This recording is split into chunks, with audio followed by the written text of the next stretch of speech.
Bonjour à tout le monde et soyez les bienvenus à l'étude biblique de l'Assemblée chrétienne de Courcelles sur l'épître de Paul aux Romains. Vous êtes en train de suivre le 15e épisode de notre série et nous sommes arrivés au chapitre 10 de l'épître de Paul aux Romains. Alors pour rappel, entre les chapitres 9 et 11, il y a tout un développement sur Israël et sur l'avenir du peuple hébreu. Et donc nous avons terminé la fois dernière le chapitre 9. Un petit rappel, comme ça on est un petit peu au courant de ce qu'on a vu précédemment, au cas où certains auraient oublié. Rappelez-vous que Paul avait fait tout un développement sur les choix de Dieu, sur l'élection de Dieu, les personnes au travers desquelles il allait euh, continuer son projet de salut pour l'humanité. Et donc il a jeté son dévolu sur Abraham pour lui transmettre la promesse qu'au travers de lui, les nations seraient bénies. Et puis, au fur et à mesure que le peuple qui est né d'Abraham biologiquement s'est développé, Dieu a fait des choix et il a choisi Isaac, il a choisi Jacob, etc. Et donc on avait vu que dans sa souveraineté, Dieu choisit les personnes au travers desquelles il va déployer son projet de salut pour l'humanité. Et ça n'implique pas qu'il rejette tous les autres, hein. C'est un choix de Dieu pour son plan de salut. Mais au travers de ce plan de salut, il vise le salut de l'humanité dans son entièreté. Il n'est pas en train d'exclure les uns par ses choix. Et donc, il va même utiliser, l'apôtre Paul, dans le chapitre 9, des exemples négatifs de personnes dont Dieu s'est servi. Et on a vu le cas de Pharaon, hein, à travers lequel Dieu s'est glorifié en montrant sa puissance. Et on montre donc dans ce chapitre 9 l'importance de la souveraineté de Dieu dans le plan du salut, mais aussi de la responsabilité humaine, parce que Pharaon, c'est l'homme qui s'est endurci de multiples fois avant que ce soit Dieu qui l'endurcisse à son tour. Et on avait parlé du fait que Dieu peut se servir de n'importe qui, Dieu peut utiliser n'importe qui pour accomplir sa volonté. Et si nous persévérons à s'entêter, à s'endurcir contre lui, eh bien on peut être un vase de colère, comme il disait ici, ou alors, si on est docile et qu'on accepte son plan, on devient un vase d'honneur dont il se sert. On avait parlé même à un moment donné, la fois dernière, de Nabucodonosor, de Nebuchadnezzar, qui est un instrument de Dieu à un moment donné dans les plans que Dieu a pour son peuple Israël. Et alors, pourquoi est-ce que Paul a développé toute cette idée sur la souveraineté de Dieu dans ses choix, où il décide d'utiliser l'un, mais pas l'autre, pour faire avancer son plan de salut pour l'humanité? Eh bien, c'est parce qu'il est en train de nous parler d'Israël. Il est en train d'essayer d'expliquer pourquoi une partie du peuple d'Israël, selon la chair, est endurcie et pourquoi apparemment actuellement ils ne font pas partie de l'alliance que Dieu a fait au travers de Jésus-Christ. C'est une grande souffrance, hein, rappelez-vous pour Paul, que son propre peuple soit exclu de l'alliance parce qu'il refuse Jésus. Euh, mais Paul est en train de répondre à cette question qui est une question que les Romains se posaient. Qu'est-ce qu'on va faire avec les Juifs? Ceux qui sont parmi nous, qui sont devenus chrétiens, ok, on a des difficultés avec les coutumes qui nous montrent, mais ceux qui sont dehors, ceux qui ne veulent pas de Jésus, qu'est-ce qui va se passer pour eux? Est-ce que Dieu les a abandonnés? Est-ce que c'est eux qui sont responsables de ce qui se passe? Et quel sera leur futur, hein? C'est vraiment ces questions-là qui sont derrière tous ces chapitres 9 jusqu'au chapitre 11. Mais si on a compris ce que Paul dit au chapitre 9, c'est qu'en fait Israël est un instrument de Dieu. Israël a été un instrument de Dieu au travers duquel il a fait connaître son salut pour l'humanité. Et dans le déploiement de ce plan de salut, Dieu a fait des choix. Et donc ça c'est l'argument de Paul. Et on arrive donc au chapitre 10 où l'apôtre Paul il va globalement nous expliquer la raison fondamentale qu'une grande partie du peuple d'Israël est en dehors de l'alliance. Et si je le dois résumer en une phrase, eh bien pour Paul, c'est que Israël n'a pas compris le plan de salut de Dieu. Et donc on va commencer avec le verset premier du chapitre 10. Et donc Paul, il revient sur cette pensée qu'il avait au commencement du chapitre 9, hein. Frère, le vœu de mon cœur et ma prière à Dieu pour eux, c'est qu'ils soient sauvés. Donc il recommence à exprimer sa souffrance pour, euh, pour son peuple, pour Israël. Frère, le vœu de mon cœur et ma prière à Dieu pour eux, c'est qu'ils soient sauvés. Donc c'est pas que Paul se désintéresse d'Israël, Et c'est pas que Paul les juge. Il veut vraiment que Israël puisse venir à l'alliance et connaître le Christ comme lui-même. Il a connu Jésus. Donc il a vraiment de bonnes intentions. Et je pense que nous devons en avoir aussi. Et je ne voudrais pas que qui que ce soit comprenne tout ce que je développe ici comme une forme de théologie du remplacement où Israël n'a plus d'importance. Non, non, c'est pas ça que je dis. Je suis en train de commenter petit à petit l'épître de Paul. Alors on doit être patient et on doit suivre ses arguments au fur et à mesure. Et vous allez voir qu'au chapitre 11, les choses vont s'éclaircir. Au chapitre 10, malheureusement, c'est encore un moment difficile à passer pour Israël parce que Paul va vraiment nous expliquer en long et en large que Israël n'a rien compris. Israël n'a rien compris à ce que Dieu était en train de faire au milieu d'eux. Et ça touche Paul profondément. Parce que non seulement Israël a rejeté Jésus, mais Israël rejette Paul maintenant, parce qu'il prêche Jésus. Et donc il y a vraiment un sentiment de grande tristesse qui est derrière ce développement de l'épître aux Romains. Et, et, euh, et donc Paul va expliquer cet endurcissement d'Israël euh, par, euh, par plusieurs arguments. Et dans ce chapitre 10, qu'on va voir dans son entièreté aujourd'hui, nous allons voir que l'idée principale, qui est le fil conducteur de ce chapitre 10, c'est que Israël a fait une mauvaise lecture des promesses de Dieu dans l'Ancien Testament. Paul va toujours chercher à convaincre les Juifs que Jésus est le Messie. D'ailleurs, quand il commençait une mission, il allait toujours directement à la synagogue locale et il prêchait aux Juifs et il argumentait pour essayer de les convaincre que Jésus était le Messie. Et puis quand il voit qu'ils sont trop endurcis, il les laisse et il se tourne vers les païens. C'est systématiquement ça que Paul fait. Donc on ne pourrait pas accuser Paul d'avoir abandonné Israël et de se désintéresser de son peuple. Il veut vraiment que son peuple soit sauvé. Et en fait, donc dans ce chapitre, on voit que Paul, quelque part, se reconnaît dans l'état actuel d'Israël. Parce que n'oubliez pas que Paul, il était lui-même un, un juif très zélé, un pharisien très zélé, endurci dans une certaine lecture de la Bible. Et la révélation de Jésus lui a ouvert les yeux. Et donc, il espère quelque part que le peuple d'Israël vive la même expérience que lui et que leurs yeux s'ouvrent et qu'ils se rendent compte qu'en fait, ils se sont trompés. Et donc, pour Paul, qui était un homme extrêmement zélé pour la loi, il se voit dans l'état d'endurcissement d'Israël et il comprend cette position. Et il voudrait nous l'expliquer puisque lui-même a fait ce cheminement. Et donc, verset 2, l'apôtre Paul dit, je leur rends témoignage, donc il parle du peuple hébreu, qu'ils ont du zèle pour Dieu, mais sans intelligence. Alors, c'est un peu insultant quelque part, Paul qui dit ils ont de bonnes intentions, mais ils sont un peu bêtes. Il est en train de juger son peuple d'une certaine façon, puisqu'il dit ils sont zélés comme lui il était, mais il leur manque l'intelligence. C'est pas ils sont pas intelligents du tout, mais il utilise un mot ici qui est le mot épignosis. Hein.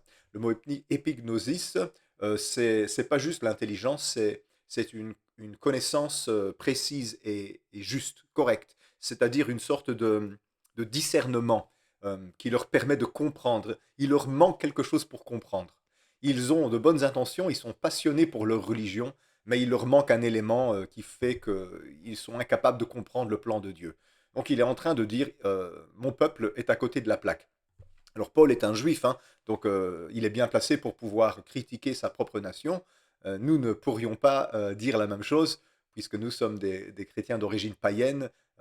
Ça serait mal placé de notre part de juger Israël. Mais Paul, lui, il se permet de le faire, étant donné qu'il est un enseignant en Israël, qu'il est un docteur de la loi, il est un pharisien, il a une grande connaissance de son peuple, et il était lui-même extrêmement zélé pour la Torah.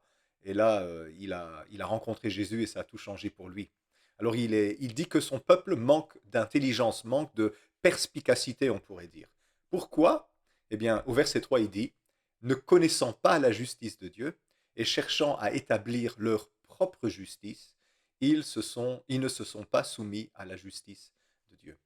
Donc voilà la raison pour Paul de cet endurcissement qu'il rencontre au milieu de son propre peuple. Ils n'ont pas compris ce qu'est la justice de Dieu et ils ont cherché à faire valoir leur propre justice. Et à cause de ça, ils ne se sont pas soumis au plan de Dieu de justifier l'humanité au travers de Jésus-Christ. Alors, c'est une idée qu'on avait déjà vue précédemment dans l'Épître au chapitre 3. L'apôtre Paul avait dit mais maintenant, sans la loi, est manifestée la justice de Dieu. Donc la vraie justice de Dieu, elle ne dépend pas de la loi. Cette justice à laquelle rendent témoignage la loi et les prophètes, c'est ce que Paul va nous montrer dans ce chapitre 10, que c'est vraiment fondé dans l'Écriture. Justice de Dieu par la foi en Jésus-Christ, pour tous ceux qui croient, il n'y a point de distinction. Donc rappelez-vous, c'est important, il revient sur cette idée-là ici. Et son idée, donc, ici, c'est simple, c'est que Israël n'a rien compris à la justice de Dieu. Israël se trompe sur ce qu'est vraiment la justice de Dieu. Ils n'ont vu dans la Torah, dans la loi de Moïse, que cette conception de propre justice, c'est-à-dire une justice qui vient de l'obéissance à des règles. Et donc, le peuple hébreu se considère comme juste parce qu'il accomplit les mitzvot, en hébreu, donc les règles, les lois, les préceptes que Dieu a donnés à Israël. Et donc, pour un juif, c'est simple, est juste celui qui fait ce qui est bien, qui accomplit la volonté de Dieu. Mais ça, c'est pas la justice que Paul est en train de prêcher. Pour lui, est juste celui qui a la même confiance fidèle, qu'on appelle la foi, qu'Abraham. Celui qui a la confiance fidèle d'Abraham, eh bien, c'est celui-là qui est juste aux yeux de Dieu. Et il l'a déjà amplement démontré dans les chapitres qui précèdent. Donc pour Paul, la justice de Dieu, c'est une justice sans la loi. C'est pas une justice déréglée, une justice où on peut se permettre de faire n'importe quoi et se considérer comme juste, mais c'est une justice qui est plus profonde, qui n'est pas liée à des comportements externes comme la circoncision, le respect des règles alimentaires et le congé du samedi, mais une justice qui se loge au niveau du cœur, qui est attachée à une confiance placée en Dieu, comme Abraham lui-même, le croyant, Abraham, le père de la foi. Donc ce n'est pas une justice des œuvres, c'est une justice qui est basée sur la confiance en Dieu. Euh, c'est cette justice-là que Paul va nous montrer, qui fait partie de la pensée de la Bible depuis le commencement. Alors évidemment, cette justice selon Dieu aura des bonnes œuvres. Donc tu ne pourrais pas prétendre que tu es juste devant Dieu, juste par ta confiance en Dieu, et puis vivre une vie complètement déréglée. Et Paul l'a déjà montré. Il a dit aux Juifs, les païens qui n'observent pas la loi, pourtant accomplissent la loi par l'Esprit qui habite en eux. Et donc, cette justice que Paul appelle une justice de la foi, qui vient d'une confiance que l'on a dans notre cœur en Jésus, va se traduire par des œuvres, mais elle ne provient pas, elle ne provient pas des œuvres. Parce que c'est une justice qui repose sur la foi, confiance, fidèle. Évidemment, elle implique la fidélité, mais ce n'est pas l'accomplissement d'œuvres qui la fondent, c'est la confiance qui la fonde. Et donc, en disant ça, Paul est en train de nous dire que Israël n'a pas compris le but de la loi. Et on l'avait déjà vu dans l'Épître. Pour Paul, Israël est passé à côté du but de la loi, parce que le but de la loi, c'est de nous faire connaître ce qu'est le péché, et pas de nous justifier. Alors il va dire au verset 4, car Christ est la fin de la loi pour la justification de tous ceux qui croient. Alors peut-être que le mot fin vous induit en erreur, vous allez dire la fin de la loi comme l'abolition de la loi, mettre un terme à la loi. Non, c'est pas ça le mot qui est utilisé ici, c'est le mot télos. Le mot télos en grec, c'est la fin dans le sens à quelle fin, dans le but de la loi. Donc on pourrait traduire par but ici. Car Christ est le but de la loi pour la justification de tous ceux qui croient. Ça veut dire quoi ça? Ça veut dire que Christ ne met pas fin à la loi en la terminant, en l'abolissant, mais plutôt il est le sens de la loi.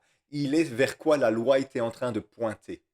Parce que la loi, en fait, elle n'a jamais été donnée pour justifier les hommes, elle a été donnée pour que les hommes aillent à Christ, lui qui les justifierait.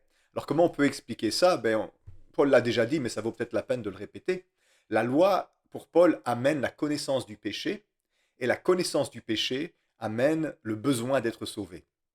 Et donc la loi était censée être un tuteur qui conduit à Christ, en nous montrant le problème. Rappelez-vous, c'est comme le thermomètre. qu'on avait utilisé comme image. Le thermomètre ne guérit pas la fièvre, mais il indique qu'on a la fièvre pour qu'on cherche un médecin. Et donc, pour Paul, les Juifs ont mal compris le but de la loi. C'est ça qu'il essaye de nous dire ici. Donc, quand il dit que le Christ est la fin de la loi, il est le but de la loi, c'est-à-dire il est ce vers quoi la loi était en train de pointer.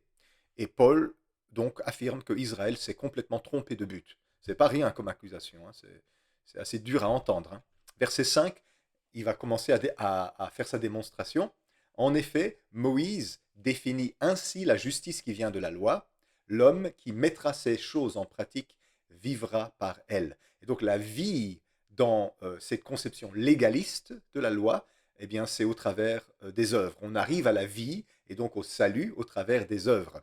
Mais ce que Paul va nous dire ici, c'est que les Juifs se sont arrêtés à Moïse au lieu de comprendre vers qui Moïse était en train de pointer. D'ailleurs, Moïse avait annoncé la venue de celui qui doit venir, hein, le prophète qui viendrait refonder la religion juive. Et ils se sont arrêtés à cette conception étroite de la loi que Moïse a donnée, au lieu de comprendre vers quoi elle tendait. Et il va nous le démontrer dans ce chapitre.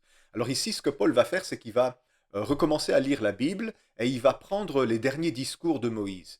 Donc vous savez, dans la fin du Deutéronome, enfin tout le Deutéronome est un grand discours de Moïse, mais vers la fin du Deutéronome, Moïse donne des avertissements à Israël et il commence à leur expliquer qu'il va y avoir un grand temps où Israël va s'éloigner de Dieu et va être dispersé sur toute la terre, mais que Dieu va les ramener à lui par une grande repentance. Et alors ici, Paul va citer des passages de Deutéronome, particulièrement le chapitre 30. Dans ce chapitre 30 du Deutéronome, on va lire un passage dans un instant, Moïse va parler de l'exil, quand Israël va être exilé aux quatre coins du monde à cause de son infidélité. Hein, ça c'est Deutéronome 30, 1 à 5. Mais Dieu va lui annoncer un temps de restauration, quand Israël va finalement se repentir. Ça c'est Deutéronome 30, verset 2. Et Dieu va leur donner une nouvelle circoncision qui ne sera pas qu'une circoncision de la chair, mais une circoncision du cœur. Ça, c'est le chapitre 30, verset 6.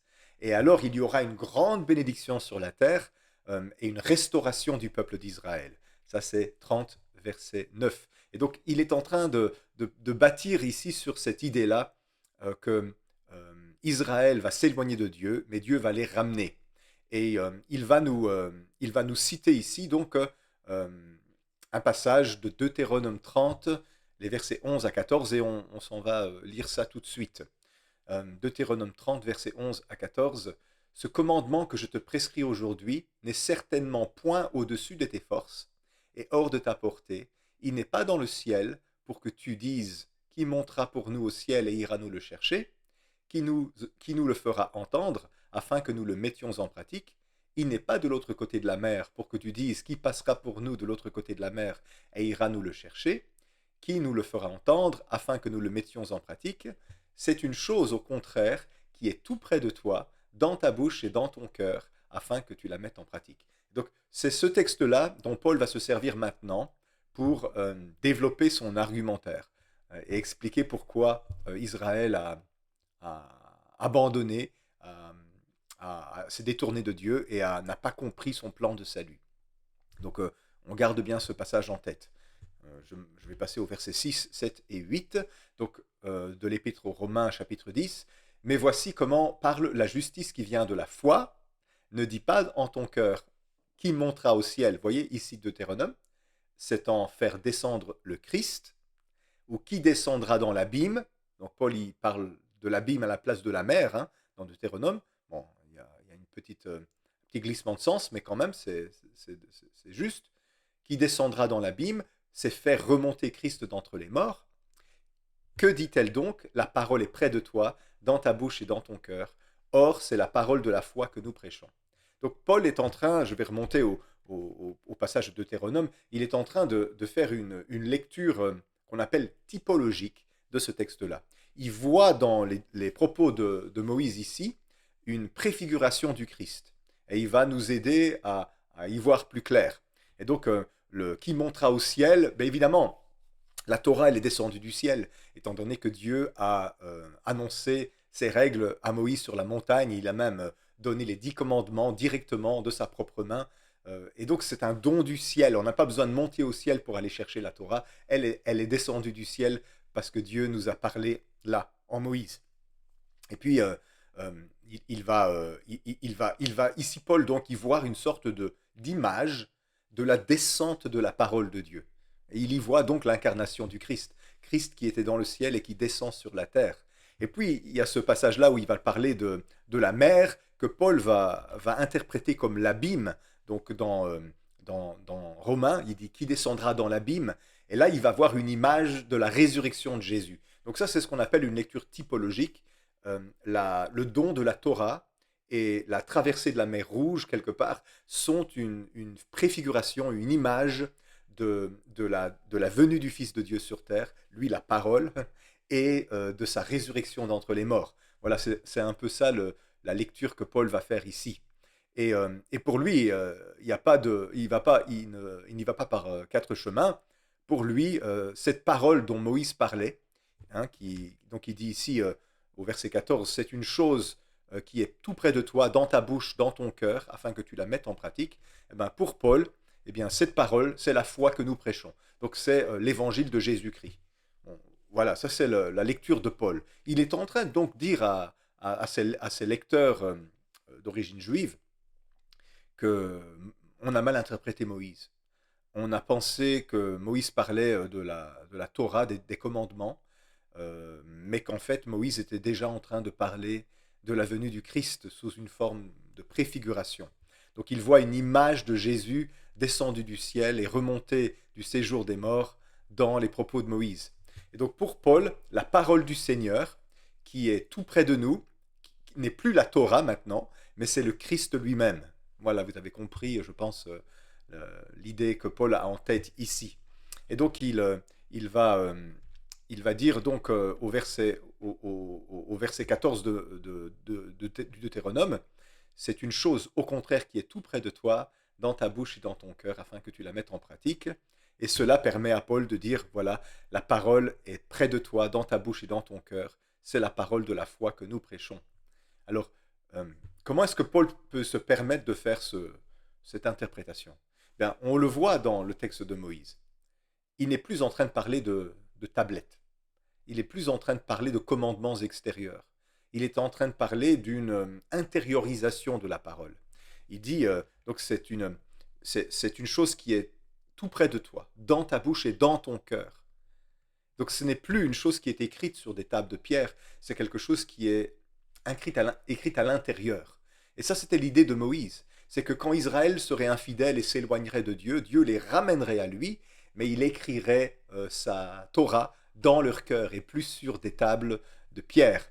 Et donc Paul, il identifie cette parole de Moïse à Jésus qui est venu révéler la parole de Dieu et l'inscrire dans notre cœur. Et ça s'accorde complètement avec la prophétie du prophète Jérémie. Le prophète Jérémie qui disait au chapitre 31 de son livre, les versets 31 à 33, voici les jours viennent, dit l'Éternel, où je ferai avec la maison d'Israël et la maison de Juda une alliance nouvelle. Donc, c'est plus l'ancienne alliance du Sinaï, c'est une nouvelle alliance, annoncée par le prophète Jérémie. Non comme l'alliance que je traitais avec leur père le jour où je les saisis par la main pour les faire sortir du pays d'Égypte, alliance qu'ils ont violée, quoique je sois leur maître, dit l'Éternel, mais voici l'alliance que je ferai avec la maison d'Israël. Après ces jours-là, dit l'Éternel, je mettrai ma loi au-dedans d'eux. Je l'écrirai sur leur cœur, et je serai leur Dieu, et ils seront mon peuple. Et donc, cette prophétie de Jérémie, elle s'accorde complètement avec la parole de Moïse. Israël s'éloignerait, pécherait, abandonnerait l'alliance, serait dispersé dans toutes les nations, mais Dieu leur donnerait le don de la repentance, et ils reviendraient à Dieu de tout leur cœur, et alors la parole, elle serait dans leur bouche et dans leur cœur, ça serait une parole de foi. Et donc, pour Paul, ce qu'il est en train de dire, c'est qu'on n'a pas compris Moïse. On a cru que Moïse parlait d'un retour à la lettre écrite, alors que Moïse parlait d'autre chose. Il parlait d'une spiritualisation de la Torah, quelque chose qui se passe à l'intérieur de nous, dans le cœur. et pas simplement dans le comportement, pas simplement des éléments extérieurs comme la circoncision, le sabbat ou les règles alimentaires, mais quelque chose qui relève d'une réalité plus profonde, la foi, la fidélité de la foi qui se produit dans le cœur, comme Abraham. Hein. Donc ça, c'est ce que Paul est en train de nous dire ici. C'est très clair, en fait, hein, quand on y regarde. Pour Paul, l'évangile qu'il prêche, la bonne nouvelle de Jésus-Christ mort et ressuscité, c'est la base de cette nouvelle alliance. Et c'est précisément sur ce point qu'Israël s'est trompé. Moïse l'avait annoncé et ils n'ont pas compris. Vous voyez, donc la question qu'on pose depuis le début de l'épître, comment se fait-il que la majorité du peuple d'Israël a abandonné l'alliance et n'a pas accepté Jésus? Mais c'est parce qu'ils ont mal interprété Moïse. Ils ont cru que Moïse parlait d'un retour à la lettre, alors que Moïse parlait d'une nouvelle étape dans l'intériorisation de la parole de Dieu, où Dieu écrirait sa loi dans nos cœurs par le Saint-Esprit.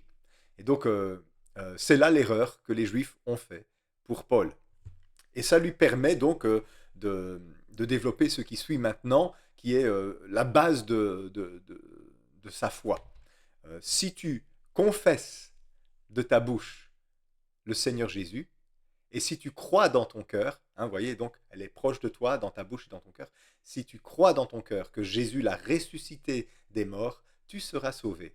Car c'est en croyant du cœur qu'on parvient à la justice, et c'est en confessant de la bouche qu'on parvient au salut, selon qu'il est écrit, selon ce que dit l'Écriture, quiconque croit en lui ne sera point confus. Alors là, c'est plus Moïse qu'il cite là en terminant. Hein. Là maintenant, c'est un prophète. Donc il avait dit que toute la loi et les prophètes rendent témoignage de ça, de la justice que nous avons en Jésus-Christ. Et donc ici, il nous cite quiconque croit en lui ne sera point confus. Ben, c'est un extrait d'Ésaïe 28. C'est Ésaïe 28 au verset 16 qui dit c'est pourquoi ainsi parle le Seigneur l'Éternel. Voici, j'ai mis pour fondement en Sion une pierre éprouvée, une pierre angulaire de prix, solidement posée. Celui qui la prendra pour appui n'aura point hâte de fuir. Alors, il l'a interprété un peu différemment. Donc, quiconque croit en lui ne sera point confus. Quiconque la prendra pour appui n'aura point hâte de fuir. N'aura point hâte de fuir, sous-entendu dans la confusion. Donc, l'idée est là. Hein. Donc, celui qui se confie dans cette pierre angulaire qui est le Christ ne sera pas confus et n'aura pas besoin de s'enfuir pour se cacher. Cette confession donc de foi en Christ, avec le témoignage de la bouche et l'attachement du cœur, c'est la base du salut. C'est une foi qui est intérieure, comme celle d'Abraham, et pas une foi qui est basée sur des éléments extérieurs. Hein, plus tôt dans l'Épître, on avait vu que Paul a dit que Abraham a été justifié par Dieu alors qu'il était encore incirconcis. Et donc c'est quelque chose qui se passe dans le cœur avant de se passer dans le corps. Et ce qui est vrai donc pour Israël ici est vrai en même temps pour toute l'humanité, puisque il n'y a aucun favoritisme et aucune différence aux yeux de Dieu. Euh, il n'y a aucune différence en effet entre le juif et le grec, puisqu'ils ont tous un même sauveur, un même Seigneur, pardon, qui est riche pour tous ceux qui l'invoquent. Car quiconque invoquera le nom du Seigneur sera sauvé. Et donc là, il ne parle plus seulement à Israël, maintenant il est en train de parler à toutes les nations. Pour Dieu, tous sont sauvés de la même manière, en invoquant le Seigneur, en croyant dans le Seigneur qui justifie, et pas par des attachements externes à des coutumes et des règles religieuses. Euh, vous l'aurez peut-être remarqué ici, le dernier verset, quiconque invoquera le nom du Seigneur, c'est aussi la citation d'un autre prophète. Hein. Il veut vraiment nous montrer que ce qu'il dit est biblique. C'est le prophète Joël, au chapitre 2, verset 32.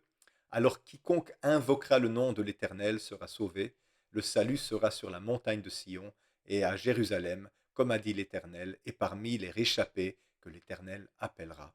Et donc là, c'est cette prophétie de Joël que l'apôtre Pierre a cité le jour de la Pentecôte sur l'esprit de prophétie. C'est la fin de cette prophétie-là. Et donc pour Paul, les prophètes, à commencer par Moïse, mais Ésaïe, Joël et tous les autres, ils rendent témoignage à l'idée que nous sommes sauvés par la confiance en Dieu, par la confiance dans le salut de Dieu qui est Jésus-Christ, auquel nous nous adressons en invoquant son nom, lui le Sauveur. Et pour Paul, ça c'était le but de la loi, de nous amener à cet état de nécessité, de dépendance, où on crierait à Dieu pour qu'il nous sauve et il nous sauverait.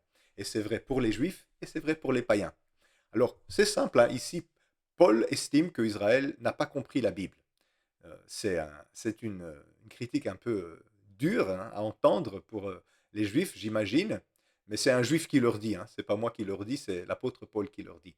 Ils ont, euh, ils ont compris de travers la repentance. Ils ont pensé que la repentance, c'était un retour à la lettre de la loi, alors que en fait, c'est pas un recommencement de la même chose, mais c'est un nouveau départ, un nouveau commencement. Et du coup, parce qu'ils se sont attachés à la lettre de la loi en pensant être justes par leur propre justice, ils ont rejeté Jésus, qui lui représentait ce nouveau départ, et en rejetant Jésus, ils ont rejeté l'apôtre Paul, parce que l'apôtre Paul contredit leur lecture. Et donc Paul, il prend ce double rejet de Jésus et de lui-même très à cœur, ça lui fait beaucoup de mal. Verset 14. Comment invoqueront-ils celui en qui ils n'ont pas cru? Et comment croiront-ils en celui dont ils n'ont pas entendu parler? Et comment entendront-ils parler s'il n'y a personne qui prêche, pardon. Donc là, on voit là derrière l'apôtre Paul qui pense à sa prédication. Il est en train de justifier le fait qu'il a besoin de prêcher. Je dois prêcher l'évangile, parce que si je ne leur dis pas qu'ils se sont trompés de lecture, ben comment croiront-ils? Je dois leur parler de Jésus, parce que Moïse et les prophètes rendaient témoignage à Jésus, ils ne l'ont pas compris, et donc j'ai le devoir de leur annoncer ce que j'ai compris. C'est ça l'idée qui est derrière. Et si c'est vrai de lui, c'est vrai de nous aussi. Hein. Comment invoqueront-ils le Seigneur, puisque quiconque invoquera le nom du Seigneur sera sauvé, s'ils ne savent pas quel est le Seigneur qu'ils doivent invoquer? Et si personne leur en parle, eh ben, ils ne peuvent pas, ils ne peuvent pas croire en lui ni l'invoquer, et donc il faut prêcher. Alors il va loin ici, hein, si vous avez vu ce qu'il dit, il sous-entend que le peuple d'Israël ne connaît pas vraiment son Dieu. Il sous-entend que Israël n'est pas vraiment en phase avec Dieu, n'a pas compris qui est Dieu, puisque le Seigneur, pour Paul, hein, quiconque invoquera le nom du Seigneur sera sauvé, c'est Jésus. Et donc pour lui, Israël était censé savoir que Dieu était la parole qui se révélait à eux, et écouter sa voix, invoquer son nom et être sauvés, et ils se sont quelque part fourvoyés dans leur interprétation. Et c'est pour ça que la prédication doit être la prédication de Christ. Il faut que Paul parle aux hommes, juifs et païens, de Jésus-Christ, et même si cela lui coûte cher personnellement, parce qu'il se fait rejeter par son peuple, c'est important que Israël comprenne qu'il faut, il faut, il faut se tourner vers Jésus. Si je suis juif et que je lis ça, je serais un petit peu vexé, parce que je me dis, Paul est en train de dire que nous ne connaissons pas notre Dieu. Nous avons invoqué Dieu, mais nous ne le connaissons pas. Puisque pour Paul, ici, il est en train de dire que ils ne peuvent pas invoquer le Seigneur qui peut les sauver, et ils ne croient pas en lui, parce qu'ils ne savent pas que c'est de lui que Moïse parlait, ils ne savent pas que c'est de lui que les prophètes parlaient, et lui, Paul, vient le leur annoncer. Donc je comprends que peut-être les Israélites aient été vexés d'entendre ça, mais c'est nécessaire parce qu'il n'y a pas de salut dans la Torah. Le salut se trouve en Christ, et seulement en Christ. Verset 15. Et comment y aura-t-il des prédicateurs s'ils ne sont pas envoyés, selon qu'il est écrit qu'ils sont beaux les pieds de ceux qui annoncent la paix, de ceux qui annoncent de bonnes nouvelles? Alors là, c'est la défense de son apostolat. Hein, l'apôtre Paul utilise le verbe envoyer. Comment y aura-t-il des prédicateurs s'ils ne sont pas envoyés? C'est apostello, qui veut dire envoyé, qui a donné le mot apostolos, qui veut dire apôtre. Donc il est en train de parler de lui-même. Nous sommes envoyés, nous sommes des apôtres envoyés pour prêcher l'évangile. Et ça, c'est aussi une chose qui est prophétisée dans les prophètes. Hein, l'évangile, la prédication de l'évangile est prophétisée dans les prophètes, puisqu'il cite ici Ésaïe 52, les versets 6 et 7. Il dit c'est pourquoi mon peuple connaîtra mon nom, c'est pourquoi il saura en ce jour que c'est moi qui parle, me voici, qu'ils sont beaux sur les montagnes les pieds de celui qui apporte de bonnes nouvelles, qui publie la paix, de celui qui apporte de bonnes nouvelles, qui publie le salut, de celui qui dit à Sion, ton Dieu règne. Alors, cette prophétie d'Ésaïe, à laquelle l'apôtre Paul fait référence, elle donne un nouveau coup sur le clou. Hein. C'est pourquoi mon peuple connaîtra mon nom. Sous-entendu, le peuple d'Israël ne connaît pas le nom de Dieu. En tout cas, ne connaît pas son identité réelle. C'est pourquoi, en ce jour, il saura que c'est moi qui lui parle. Moi, me voici. Et donc, Paul est en train de dire à Israël, vous ne connaissez pas votre propre Dieu. Vous ne connaissez pas la parole de Dieu qui s'est adressée à vous dans la Torah. Et vous êtes à côté. Hein. C'est un peu ce que Jésus disait dans l'Évangile. Vous sondez les Écritures pensant trouver en elles la vie éternelle, mais vous ne voulez pas venir à moi pour avoir la vie. Et Paul est en train de dire que Israël s'est trompé parce qu'il ne connaissait pas vraiment son Dieu. Il connaissait peut-être les règles que son Dieu lui a données, mais il ne connaissait pas le Dieu qui lui a donné les règles. Il connaissait la parole de Dieu, mais il ne connaissait pas le Dieu de la parole. Ça, c'est difficile à entendre, hein, j'imagine. Hein.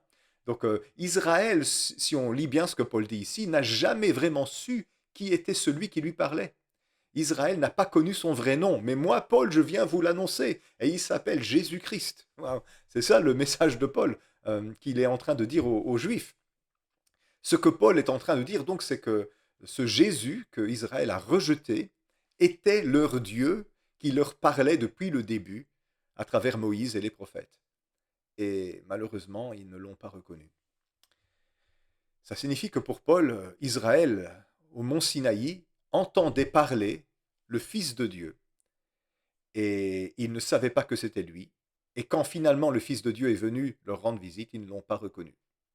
Et ils l'ont rejeté. Ça, c'est l'explication que Paul donne à l'endurcissement et au rejet d'Israël de son Messie. Israël n'a pas accepté Jésus parce qu'ils n'ont jamais réellement connu leur Dieu. Certains d'entre eux, certainement oui, mais la majorité non. Ils n'ont pas connu leur Dieu. Ils ne savaient pas qui il était, parce que s'ils le savaient, s'ils le connaissaient, ils l'auraient reconnu quand il est venu parmi eux. C'est ça l'idée qu'il y a dans ce développement. Pas facile, hein. Verset 16. Mais tous n'ont pas obéi à la bonne nouvelle. Aussi Ésaïe dit-il, Seigneur, qui a cru à notre prédication? Donc oui, il y a des Juifs qui ont écouté la bonne nouvelle à l'époque de Moïse, à l'époque des prophètes, hein, bien sûr. Et ici, maintenant, à l'époque de Paul, il y a beaucoup de Juifs qui se convertissent. N'oubliez pas que à la Pentecôte, il y a des milliers de Juifs qui se convertissent à Jésus-Christ. Mais ce n'est pas le cas de tous. La majorité du peuple d'Israël, selon la chair, s'est endurcie, a fait une erreur, n'a pas reconnu leur Dieu qui leur parlait au travers de Jésus-Christ. Et donc, ici, Paul, il va citer encore le prophète Ésaïe. Vous avez peut-être reconnu, hein, c'est Ésaïe 53. Il va citer le début d'Ésaïe 53. Seigneur, qui a cru à notre prédication? Et il est en train, évidemment, de parler de lui-même en même temps. Parce que qui est-ce qui croit à ma prédication? Moi, Paul, tout le monde me persécute, personne ne m'écoute. Les païens m'écoutent, mais les juifs me résistent. Il se trouve dans la même situation que le pauvre prophète Ésaïe à son époque, qui se plaignait à Dieu que les gens n'écoutaient pas sa prédication. Paul non plus, il est contesté, il est opposé, comme sont toujours les vrais prophètes. Hein. Alors, ce texte d'Ésaïe 53, qui est la prophétie du serviteur souffrant, est très intéressante. Hein. Paul la cite ici. Un juif qui voit ça, il sait tout de suite de quoi on est en train de parler. C'est que ce serviteur souffrant, pour Paul, c'était Jésus. Hein. On va quand même lire quelques versets de Ésaïe 53 pour se le rappeler. Hein. Qui a cru à ce qui nous était annoncé, Ésaïe 53, verset 1, et qui a reconnu le bras de l'Éternel? Il s'est élevé devant lui comme une faible plante, comme un rejeton qui sort d'une terre desséchée. Il n'avait ni beauté ni éclat pour attirer nos regards, et son aspect n'avait rien pour nous plaire. Méprisé et abandonné des hommes, homme de douleur et habitué à la souffrance, semblable à celui dont on détourne le visage, nous l'avons dédaigné, nous n'avons fait de lui aucun cas. Cependant, ce sont nos souffrances qu'il a portées, et c'est de nos douleurs qu'il s'est chargé, et nous l'avons considéré comme puni, frappé de Dieu et humilié, mais il était blessé pour nos péchés, brisé pour nos iniquités. Le châtiment qui nous donne la paix est tombé sur lui, et c'est par ses meurtrissures que nous sommes guéris. Alors, que dit-il ici? Qui a cru à ce qui nous était annoncé et qui a reconnu le bras du Seigneur? Pourquoi Paul cite ça ici? On l'a vu ici au verset 3 d'Ésaïe 53. Nous l'avons dédaigné, nous n'avons fait de lui aucun cas. Voilà l'idée de Paul. Israël n'a pas reconnu son Dieu quand il leur parlait jadis par Moïse ou par les prophètes, mais maintenant qu'il est venu parmi nous, Israël ne l'a pas reconnu encore une fois. Et ils ne l'ont pas reconnu parce qu'ils ne l'ont jamais vraiment connu. Parce que s'ils l'avaient connu, ils le reconnaîtraient. C'est ça l'idée qui est derrière ici. Et donc Paul est en train de souffrir de la même opposition, de la même persécution que les prophètes ont connue à leur époque. Ils parlaient de la part du Fils de Dieu à cette époque-là, et on ne les écoutait pas. Et aujourd'hui, Paul y parle de la part du Fils de Dieu à son propre peuple, et on ne l'écoute pas. C'est ça l'idée qu'il y a derrière. Verset 17. Ah oui, j'ai oublié de défiler le texte tout à l'heure quand nous lisions Isaïe 53.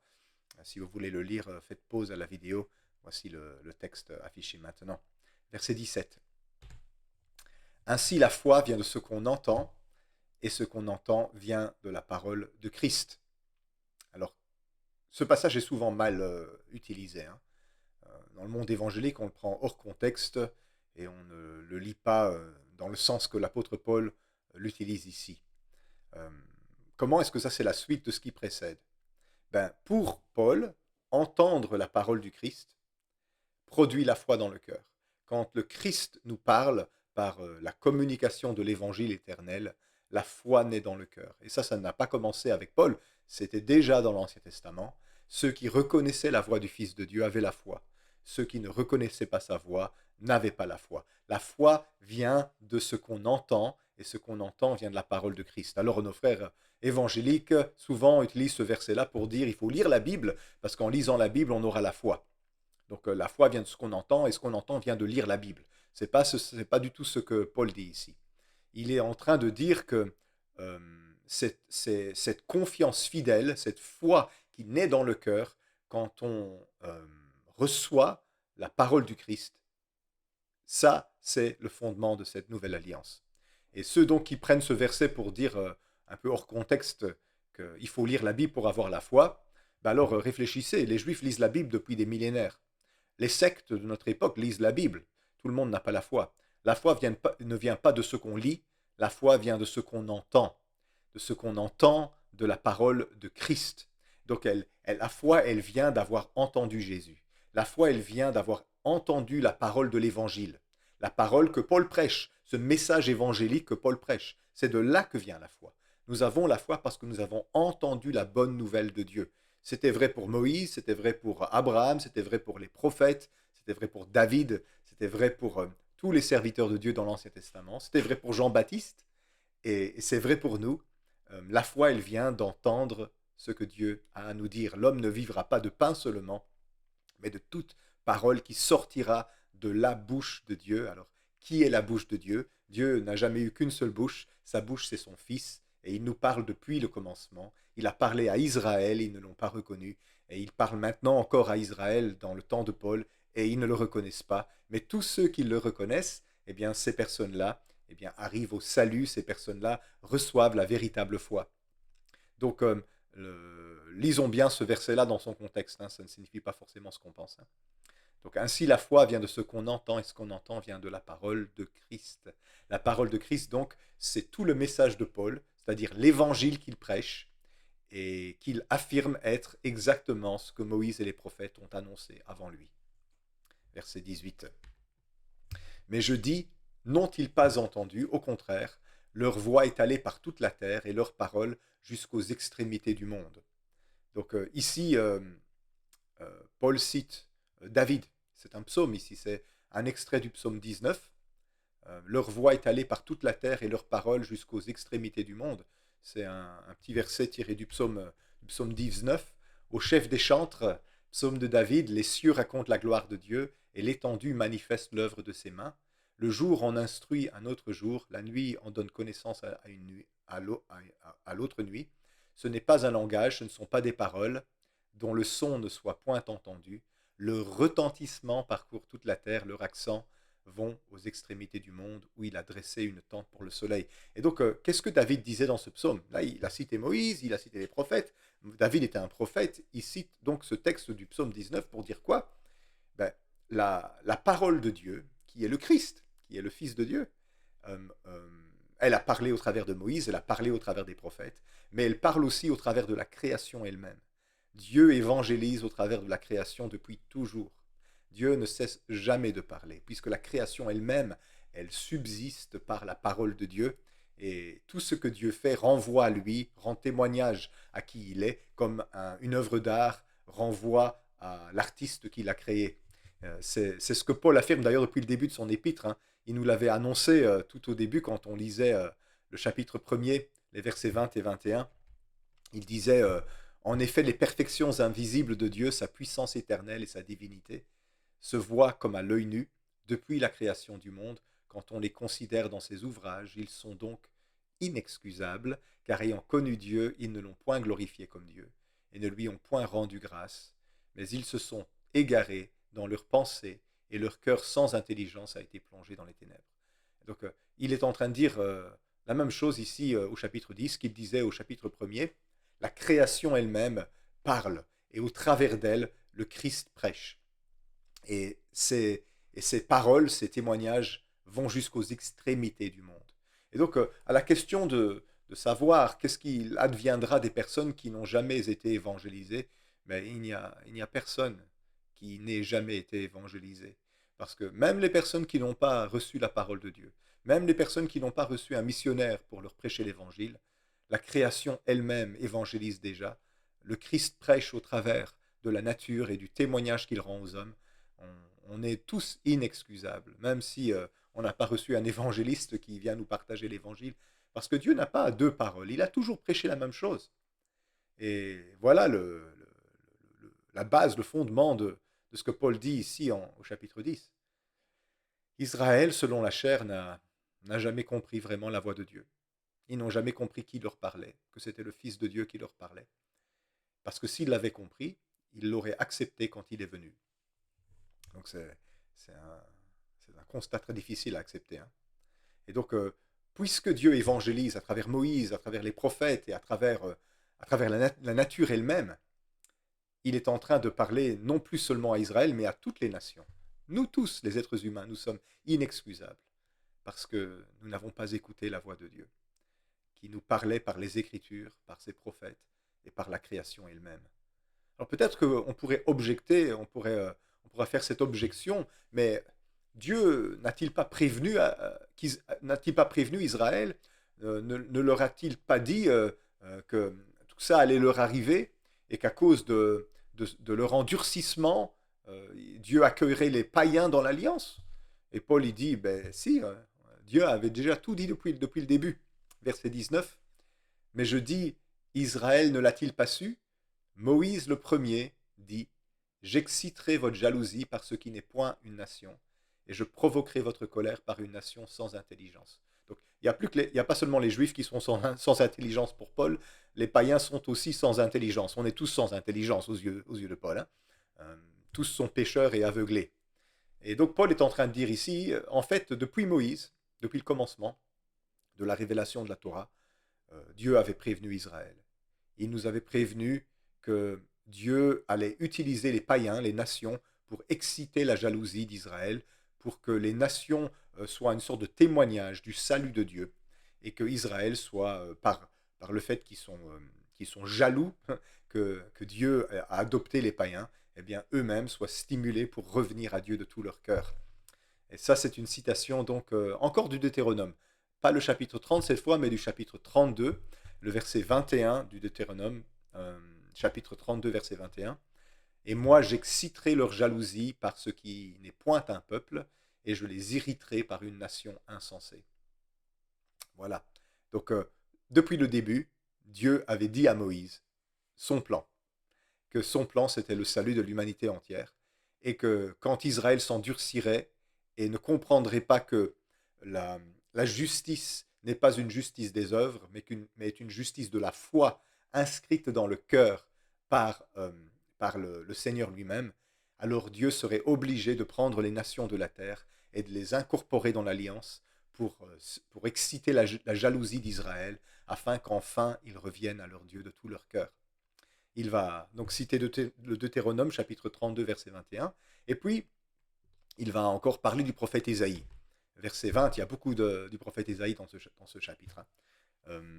Verset 20, et Ésaïe pousse la hardiesse jusqu'à dire « J'ai été trouvé par ceux qui ne me cherchaient pas, et je me suis manifesté à ceux qui ne me demandaient pas. » Donc là, c'est un extrait de Ésaïe 65. Donc j'ai été trouvé par ceux qui ne me cherchaient pas et je me suis manifesté à ceux qui ne me demandaient pas. Verset 21. Mais au sujet d'Israël, il dit, j'ai tendu mes mains tout le jour vers un peuple rebelle et contredisant. Et on voit bien que Paul ici est en train de lancer un pic à son propre peuple, en tout cas ceux de Rome qui pourraient le lire, ou les juifs qui sont à Rome et qui sont devenus chrétiens, et les païens qui sont à Rome qui sont devenus chrétiens, et qui ne comprennent pas le statut d'Israël. Eh bien, Paul est en train de répondre, voilà la raison, euh, j'ai tendu les mains vers mon peuple qui a endurci son cœur, un peu comme Pharaon. Il n'a pas voulu entendre, il ne m'a jamais reconnu, il ne savait pas que c'était moi qui lui parlais, moi le Fils de Dieu. Et je me suis donc révélé à ceux qui ne me cherchaient même pas. Et je me suis manifesté à ceux qui ne me demandaient pas, les païens. Et eux, ils m'acceptent. Alors que ma nation, mon peuple, Israël, je tends les mains vers eux toute la journée, et ils sont rebelles et ils me contredisent. C'est vraiment ça la souffrance que vit l'apôtre Paul. Alors, lisons ensemble le passage qu'il cite ici, c'est Ésaïe 65, les versets 1 et 2. J'ai exaucé ceux qui ne me demandaient rien, et je me suis laissé trouver par ceux qui ne me cherchaient pas. J'ai dit, me voici à une nation qui ne s'appelait pas par mon nom, pas de mon nom. J'ai tendu mes mains tous les jours vers un peuple rebelle qui marche dans une voie mauvaise, au gré de ses pensées. Voilà l'explication de Paul à l'endurcissement d'Israël. Donc vous voyez, au chapitre 9, il nous a expliqué comment certains individus s'endurcissent et servent d'exemples négatifs et d'instruments de Dieu pour qu'il se glorifie, et que Dieu déploie son plan de salut à travers les personnes qu'il choisit comme des vases de choix qu'il met à part. Et son but, c'était le salut de l'humanité entière. Mais comme le peuple d'Israël a résisté, s'est endurci, a méconnu Dieu, n'a pas reconnu celui qui leur parlait, et quand il est enfin venu parmi eux, Jésus, le Christ, qui est le Fils de Dieu, eh bien, ils ne l'ont pas accepté, ils ne l'ont pas reconnu, ils l'ont livré aux païens, ils l'ont livré aux Romains pour qu'il soit crucifié. Et donc, à cause de cet endurcissement d'Israël, Dieu fait ce qu'il a promis depuis le commencement. Il l'avait dit par Moïse. Il fait entrer les païens dans l'alliance pour que quand les Juifs verraient les païens marcher dans les chemins du Seigneur, ils soient excités à la jalousie et finissent par se convertir. Et donc ça, c'est une bonne nouvelle. Et on va le voir dans le chapitre 11 qu'on verra la prochaine fois, euh, parce que ça, c'est le beau passage où on a quand même cette idée de rétablissement d'Israël dans le chapitre 11.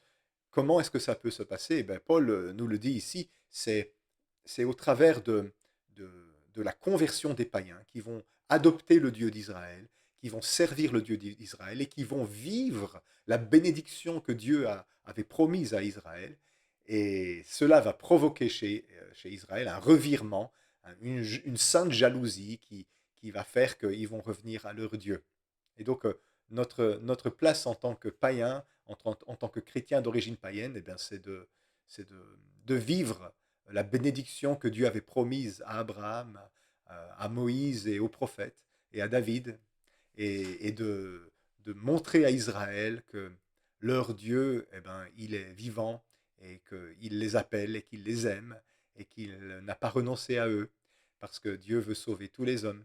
Et même si pour le moment Israël, selon la chair, est endurci, eh bien Dieu ne cesse de plaider avec eux. Hein. Ce texte se termine par cette pensée. Je, toute la journée, hein, j'ai envie de dire toute la sainte journée, je tends les bras vers un peuple rebelle qui marche dans des mauvaises voies, au gré de ses propres pensées. Paul dit, voilà, Israël est insensé, Israël manque d'intelligence, n'a pas compris la voix de son Dieu. Nous les païens, nous étions encore peut-être plus insensés, nous manquions encore plus d'intelligence. Et Dieu, dans sa grâce, s'est révélé à nous euh, par Jésus, par la prédication de l'Évangile, parce que Dieu veut que toutes les nations le connaissent, et ce succès de l'évangélisation mondiale va finir par aboutir et va amener la conversion de beaucoup de Juifs qui vont revenir à leur Dieu de tout leur cœur, comme Moïse l'avait dit depuis le Deutéronome chapitre 30. Et ça, c'est ce que nous allons voir donc la semaine prochaine, ou dans le prochain épisode, où nous verrons le chapitre 11. On arrive doucement à la fin, il n'y a que 16 chapitres dans l'Épître aux Romains, mais le plus gros est fait. En tout cas, je vous félicite pour votre persévérance à suivre cet épître. Si vous avez des questions par rapport à ceci, n'hésitez pas. Dans la description de cette vidéo, il y a un formulaire. Mettez votre nom, votre prénom et la question, et j'incorporerai la réponse dans un prochain épisode.